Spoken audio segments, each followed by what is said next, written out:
저희는 지금 청주시 귀래리 낭성면 귀래리 고두미 마을에 왔습니다. 여기에는 단재 신채호 선생 사당이 있고요. 단재 기념관이 있고 단재 선생님 묘역이 있습니다. 2020년 전국 문학인 충북대회 문학답사 비대면 촬영으로 여기 왔는데요. 자, 기념관부터 가보시겠습니다. 가시죠.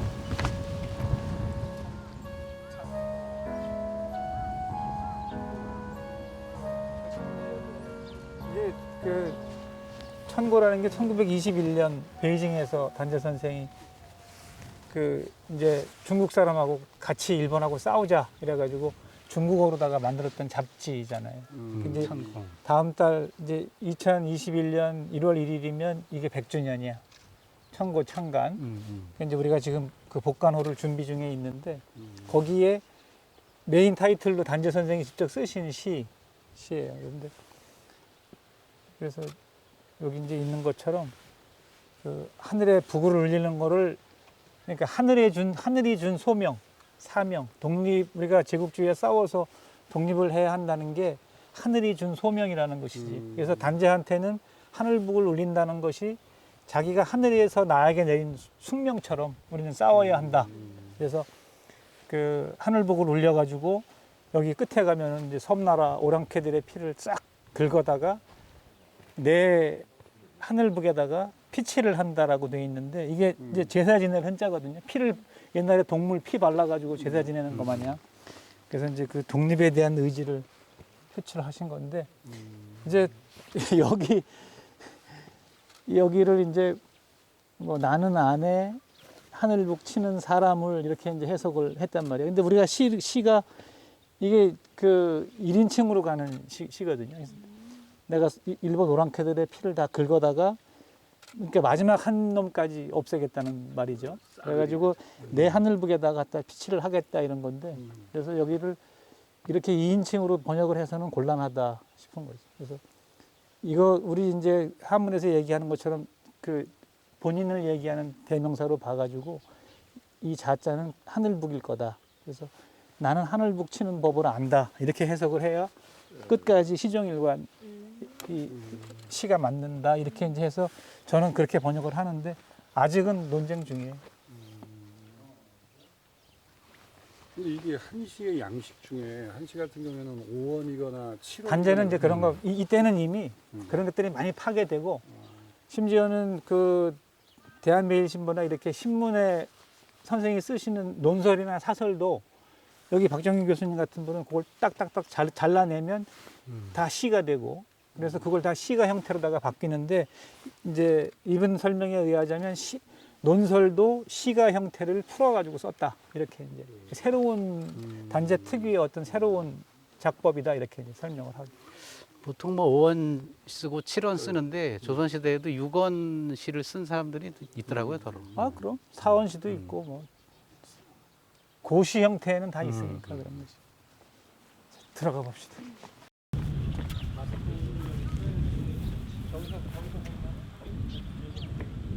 이제 여기 단재 신채호 기념관인데 여기는 지금부터 한 20년 정도 됐어요. 이 개관을 한 지가. 그래서 이제 그러다가 이제 우리가 지난해 이걸 좀 바꿨는데 여기 지금 단재 생애 연보가 이렇게 쭉 있어요. 우리가 이제 오늘 단재랑 겹쳐 보는데 단재는 생애가 굉장히 간단해. 57년 사셨는데 국내에서 30년 사셨고 해외 나가가지고 27년을 살아요. 그러니까 국내 30년 시절 해외 나가서 27년 이렇게 간단하게 벽초 같은 경우는 이제 국내 한 임꺽정 쓸 때까지 초기 그다음에 이제 언론인 시절하고 이렇게 있고 그다음에 임꺽정 시절 이제 정치하는 시절 이렇게 3등분이 되는데 단재는 그렇게 나누면 되고 그래서 여기는 단재의 조상들이 대대로 살았던 원래 그런 땅이에요. 근데 잠깐 할아버지가 대전에 가서 서당 훈장 하러 가셔가지고 한 6, 7년 거기 가서 사셨는데 그때 이제 거기서 단재가 태어나신 거예요. 그런 과정들이 쭉 있고 성균관 하고 이제 망명 전까지 언론 활동하시는 그런 것들 쭉 여기까지 있고 나머지는 이제 해외에 나가가지고 그 해외 독립운동 그래가지고 결국은 36년에 이제 한줌의 유골로 돌아와서 여기에 묻히시게 된 그런 과정입니다. 여기는 지금 사람이 하나 바뀌어 있죠. 여기 신서구 선생이 들어가 있는데 원래는 여기 이제 신배구, 신채호, 예관, 신규식 요쪽에 있는 요 산동 고령신씨의 세 천재라고 하는 건데 여기는 이제 요분은 대한민국 임시정부 할 때 대한민국 국호 제안했던 신서구 선생이 학렬은 제일 낮잖아요. 신서구 선생이 나이가 제일 어리잖아요. 그런데 학렬이 제일 높아요. 이게 할아버지 학렬이거든 단지 여기 아저씨 학렬이고 그래서 제일 젊은 사람이 가운데 딱 대장처럼 있는. 할아버지 학렬이네. 이거는 이제 작년에 우리 그 베이징 독립운동의 새 불꽃이라고 그 서울 현대문 현무소에서 우리가 전시를 크게 한 게 있었어요. 거기서 이제 단재가 살았던 베이징에 해마다 학생들 데리고 여기 가서 답사를 하는데 그렇게 단재는 뭐 워낙 가난했기 때문에 거주처가 별로 없었어요. 막 동가숙 서가숙식을 했는데 요 베이징에 지금 자금성도 이렇게 있고 단재가 관련 있는 유적지 표시하는 거고.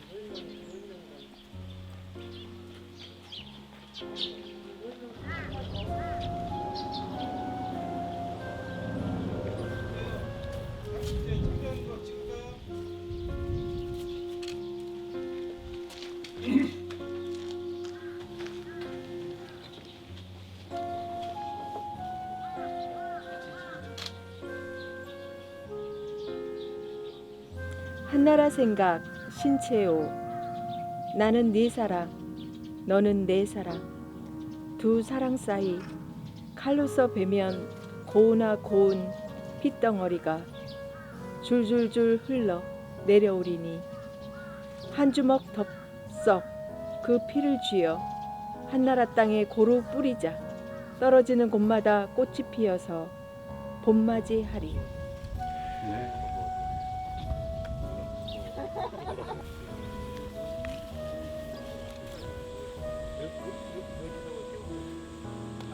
그럼 지금은 호적이 완전히 회복이 된 건가?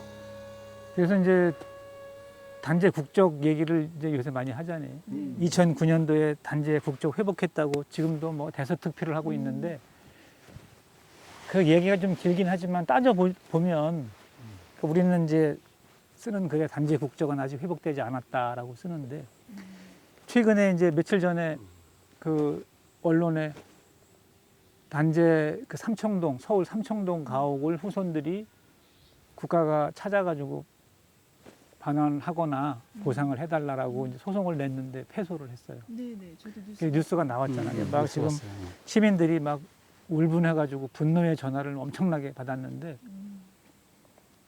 그거하고 이제 맞물려 있는 거지.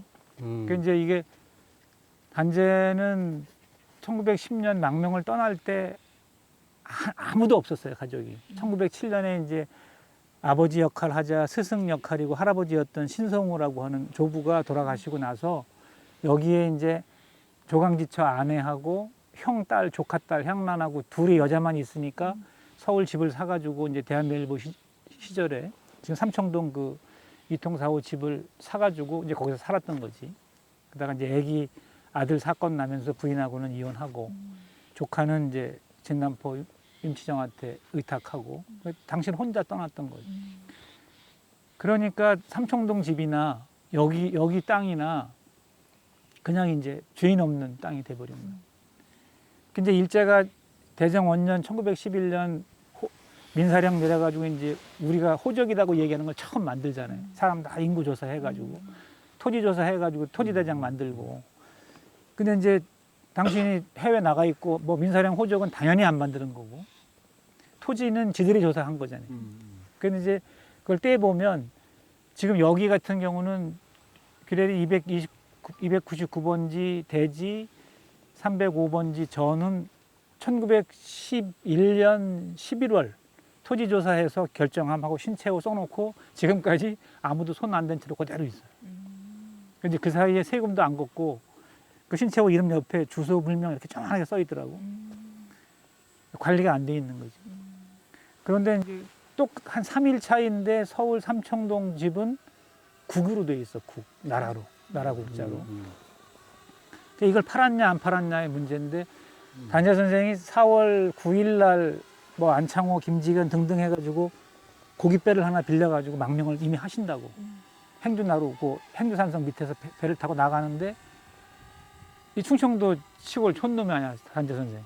그러니까 멀미를 어떻게 했는지 도저히 못 가는 거야. 난 세워달라고 그래가지고 도중에 포기하고 돌아오신다고. 그래서 다시 한 달 반 정도를 서울서 사셔요. 그런데 이제 그게 4월 9일인데 그 대한매일신보에 삼청동 집 문서 잃어버렸으니까 누가 주스면 쓰레기로 그냥 처리해버려라. 아무 효력 없으니까 광고를 내잖아요. 그게 4월 19일이란 말이야. 그러니까 만약에 팔았다면 4월 9일 날 망명하는 사람이 그 이전에 정리를 했겠지.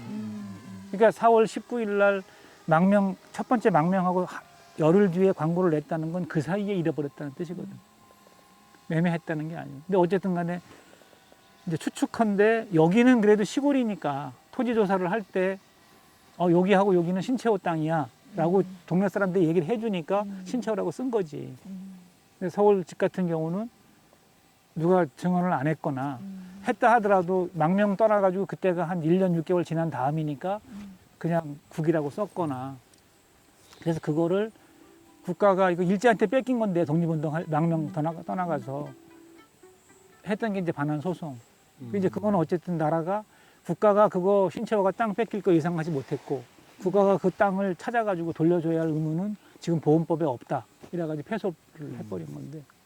여기는 지금 아직도 단자 자, 선생 명의로 돼 있는 그렇지. 거예요? 이제 반대로 그건 그렇다 치고 그러면 명백하게 신채호 이름으로 돼 있는 이 땅을 그럼 이제 지금 며느리나 아들이나 증손자나 후손이 등기를 내야 되잖아요.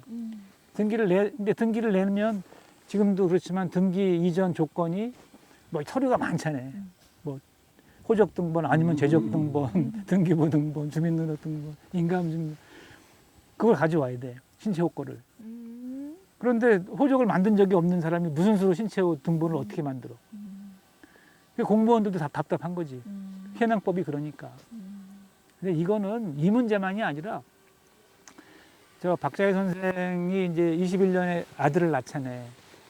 못 살겠으니까 들어온단 말이지. 그러니까 아버지는 호적이 없잖아요. 그러니까 아마 그때 그 보통학교, 소학교는 뭐 호적 같은 거 없어도 다녔던 모양이야. 나 때도 그랬어. 1904 어디 시골에 살았길래 그 1933년 34년생으로 돼 있어요. 단지 아들이 21년생인데 그러니까 그 기록에 보면 그 중학교 갈 때 호적 등본을 요구했던가 봐 학교에서. 그러니까 이제 시승신고 그때 했구나. 그러니까 이제 부랴부랴 할 데가 없으니까 친정에 가서 그 박자희도 그 중인 출신에서 어려서 궁에 팔려가서 나인하고 그랬잖아요. 그러니까 친정 아버지한테 가서 호적에 외할아버지한테 올리는 거야 아들을. 그렇게 해가지고 학교 보내가지고 있었는데 이제 그 아들이 엄마 돌아가시고 독립을 해야 되잖아 결혼해가지고. 그 이제 본인 호적을 만드는 거야. 그 이제 해방된 대한민국에서 만드는 건데 그 뭐 우리 그 호적에 보면 다 써 있어. 뭐에 불이 나가지고 소실돼서 일본 호적을 다시 만들었다. 이게 다 70년대까지 계속 그렇게 쓰여지거든. 칸에 엄마만 있는 거지. 아버지가 없는 거지. 신채호는 호적 자체가 없으니까. 없는 사람이니까. 이게 사생아 아닌 사생아야. 그 해방공원에서 이제 그 호적이 딱 나와. 그러니까 이 아들은 91년도에 돌아가시는데 평생을 그거 싸우다가 돌아가시는 거야. 그 아버지 칸에 신채호 이름 넣으려고. 그래서 온갖 뭐 우리 독립운동가가 우리 아버지 엄마 결혼한 거 다 증인이고 내가 그 사람 아들이라는 거 모든 책 모든 글에 다 나오는데 왜 우리 아버지 이름 안 넣어주냐 이거야. 그때도 조건은 두 가지. 하나는 일제에 어쨌든 기록되어 있지 않으면 안 된다. 그러니까 우리나라 사람은 일제 호적이 없으면 주민등록은 없는 사람이고 땅도 일제 토지 대장이 없으면 대한민국에서는 권리 행사를 못 하는 거예요. 그리고 또 하나는 아버지 엄마 아들 삼자가 살아 있어서 삼자 대면을 한번 해줄 수 있다. 음. 증명을 하면 이게 두 가지였어요. 그러니까 신수범이 무슨 수로 그걸 증명을 해요. 그래서 그거를 50년대, 60년대, 70년대, 80년대까지 국가가 안 해줬어요. 이 양반은 평생 한이 맺힌 거지. 86년에 이 양반이 이제 마지막 돌아가시기 전에 해서 대법원장한테 편지를 해. 내가 이러하고 독립운동가 신채호 아들인데 이런 다 증인들이 이렇게 많다. 내 평생의 한인데 내가 사생아가 아닌데 내가 독립운동가 신채호 아들이라는 것만 좀 확인해 달라. 그 대법원장이 그 지시를 내려가지고 이제 편법을 썼겠지. 어쨌든 없는 법을 만들었겠지. 그래가지고 증인 세우고 뭐 해가지고 신수범 그 호적에 신채호가 이름이 올라가요. 86년에. 그때도 막 언론들이 이제 국적 회복했다가 막 썼어. 근데 그건 아니지. 그냥 자연인 신수범 그 사생아로 돼 있는 호적에 이름 하나 적어 놓은 거죠. 그리고 이제 지금 우리가 국적 회복됐다고 이야기하는 2009년에는 이번에는 이제 손자가 하는 거야. 손자가 신채호 할아버지, 할머니, 엄마, 아버지, 아들, 딸, 증손자까지 요게 하나의 가족이라는 걸 증명을 해달라. 그때 이제 호주제 폐지돼가지고 그 가족관계 등록부라고 하는 거 만들잖아요. 네네. 그거를 이제 창설을 하는 건데 그거 이제 그때는 86년에는 신수범 혼자 싸운 거지만 개인이 자연인이 싸운 거지만 이때는 이제 국회의원들 뭐 시민단체 보훈단체 사방이 같이 하니까 좀 힘이 생긴 거지. 그래서 일이 커졌단 말이야. 그러니까 서운 받은 독립운동가 중에서 이런 경우를 보니까 한 4,500분이 그렇게 돼 있어요. 서운 받은 거야. 뭐 무후 열사들 보면 뭐 더 많겠지. 그래가지고 이제 하는데 그때도 조건이 뭐 어쩔 수 없으니까 어쨌든 후손이 그걸 증명해가지고 서류를 신청을 해라. 그러니까 후손 없는 사람은 못 한 거야. 후손 있는 사람들은 해가지고 그때 62명 단재, 저 안동 임청각 석주 선생 뭐 62분이 신청을 해가지고 이른바 호적도 없는 사람들이 이제 가족 관계를 이렇게 만든 거야. 주민등록 등본을 만든 거야. 창설을 한 거야. 그러니까 그때도 방법이 없으니까 가족관계 창설법을 이용을 한 거지. 변칙적으로. 그래서 그게 이제 뭐냐면 귀화를 하거나 뭐 고아들, 그러니까 누가 뭐 박노자 교수 이렇게 들어오면 너 뭐 할래? 박씨 할래요? 그리고 뭐 너 어디 살아? 그럼 청주 사람 청주 박씨 시조야 뭐 이제 이렇게 하잖아. 그런 것처럼 창설을 해준 거야. 그 창설을 해가지고 했는데 그걸 가지고 이제 우리는 국적 회복됐다고 얘기를 하는 거거든. 근데 결과를 보자면 이번에 이제 삼청동 거 폐수한 것도 마찬가지고 여기 그러면 국적이 회복이 됐으면 단지의 명의로 지금도 돼 있는 이 땅들 등기를 낼 수 있어야 되잖아. 근데 아무도 못 낼 수가 없지. 단지 등본을 만들 수가 없으니까.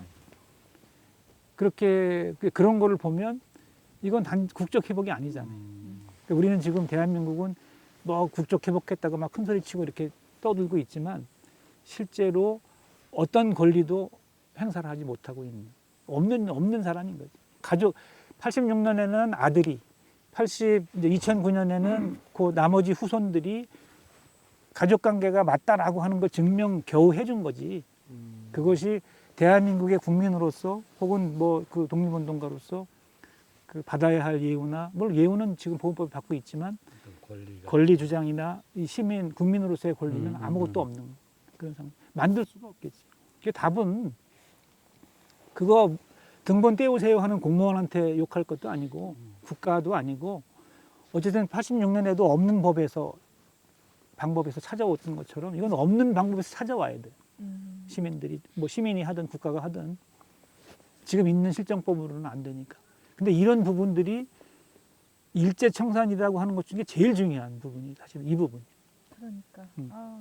실제로 그분들의 뭐 집 한 채 땅 하나 찾아준다 이런 문제가 아니라 도대체 일제 때 호적 없으면 대한민국 국민 아닌 거고 일제 때 토지대장 없으면 그 사람 땅 아닌 거라고 하는 이 방식을 이 구도를 이제 부숴야 되는데 그거를 무조건 실정법에 따라 판결하고 행정하고 이런 국가 행정으로서는 한계가 있는 거예요.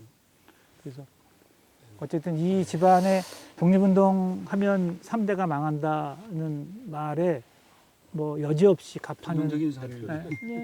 뭐 근데 아까 저기 기념관에 보니까 단재 선생 같은 경우에는 그 62년인가 윤보선 때 무슨 뭐 서문이 됐고, 예, 서훈. 그다음에 그 미망이는 노태우도 됐는데, 그러면 그 국적 없이도 그런 서문이 가능한가? 서훈은 뭐 얼마든지. 지금 아까도 얘기했지만 지금 그 이제 서훈 받은 분들 중에서 국적이 없는 대한민국 호적이 없는 사람들이 뭐 한 500분, 600분이라고 그랬잖아요. 그 중에 후손들이 있어가지고 여기 석조나 여기처럼 신청한 분이 62분이고 지금 이상선 선생 같은 경우도 안 돼 있을 거예요. 그러니까 신청할 후손이 직계 후손이 없는 사람들은 뭐 그것도 못한 거지 그나마도. 근데 이제 우리 서훈이라는 게 68년도인가 그 이제 건국 훈장 그 포장을 그때 훈장을 줬지. 그러다가 이제 정확히 기억은 안 나는데 하여튼 한 10몇 년 전에 이제 그 제도를 바꿨잖아요. 그래서 건국 훈장, 뭐 대한민국장, 대통령장 5등급으로다가 그다음에 훈포장 2개 있고 거기에서 이제 대통령장으로 자동으로 바뀐 거고 이제 박자 여사는 그 나중에 그때 이제 노태우 때 애족장으로 서훈이 된 거고 지금도 계속 우리 8.15 때 같으면 서훈 주니까 그거 심사해가지고 민족 정기 회복에 관한 특별법이 있어야 되겠다. 그거보다 이제 더 중요한 것이 그 우리가 해방 공간에서 일제의 모든 뭐 사람을 갖다 쓴 건 뭐 이승만이 어쩔 수 없다 쳐도 뭐 공무원이든 뭐 저 경찰이든 군인이든 하던 놈들이 잘하니까 그냥 편하게 갖다 썼다라고 이제 치자. 그 뭐 결과적으로는 친일파들이 화려하게 컴백을 한 셈이 됐지만 그건 뭐 그 자체가 비극이지만 더 중요한 거는 존립 근거가 대한민국이라고 하는데 존립 근거가 인구, 국민, 그다음에 땅덩어리, 국토 이거를 일제가 규정해 놓은 거에 있으면 인정해주고 일제가 규정한 걔들이 뭐 아이러니야. 우리 이제 재밌는 얘기를 우리 백운 살 때 그때도 어마어마한 사건인데 그 우리 백운 거기가 내가 대한민국을 다 돌아보는 사람으로서 자신하고 근데 천하 명당 자리예요. 그 도덕암 그 뒷골짜기가 호리병같이 쫙 들어가는 거기를 이제 그 개발업자들이 탐을 낸 거야. 그래서 안면도에 가면 뭐 오션 캐슬 있고 스파 캐슬 있고 온천 거기 마운틴 캐슬을 하려고 그걸 찍어가지고 제천시장이 땅을 팔아가지고 거기다가 이제 공사를 하려고 하니까 백운 주민들이 다 반대를 했잖아요. 동네 망가진다고. 그 불보듯 뻔하니까. 그런데 이제 이제 카르텔을 당할 수가 없으니까 이게 지지부진했는데 거기서 이제 낸 묘안이 원래 그 산은 마을산이었다 이거야.